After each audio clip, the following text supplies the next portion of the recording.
Pinailawan na ang Christmas tree sa Malacanang at pinangunahan po yan ni Pangulong Bongbong Marcos. Kasabay nito muling nanawagan ng Pangulo na alalahanin at tulungan ng mga kababayan nating naapektuhan ng mga bagyo. May unang balita si Jamie Santos.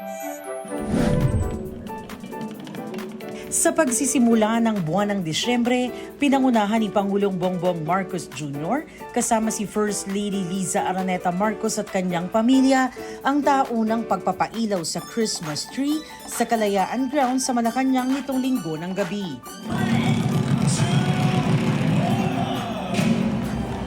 Pinalamutian ang Christmas tree ng mga parol na likha ng high school students mula sa pampublikong paaralan sa iba't ibang panig ng bansa.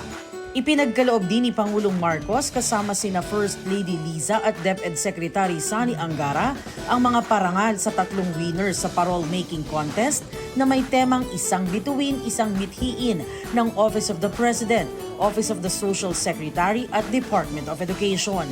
148 na parol na gawa ng mga estudyante sa iba't ibang public secondary schools ang lumahok sa kompetisyon. Sa mensahe ng Pangulo, muli siyang nanawagan sa bawat Pilipino na alalahanin ang ating mga kababayan na labis na naapektuhan ng mga bagyong tumama sa bansa. My Christmas wish is that despite everything, that no Filipino every Filipino should feel somehow Christmas. Because after all, no matter how many typhoons they throw at us, no matter how many problems are thrown at us, there's nothing that will quench the Christmas spirit in the Filipino heart. In every child, man, woman, Filipino, hindi mo na matatanggal sa Pilipinas yan. And rightly so. We all deserve Christmas. It's been a tough year. Nakadagdag sa pagpapasaya at kinang ng selebrasyon ang pagtatanghal ng Alice Reyes Dance Philippines na tinampok ang masaya at natatanging selebrasyon ng mga Pilipino ng Pasko.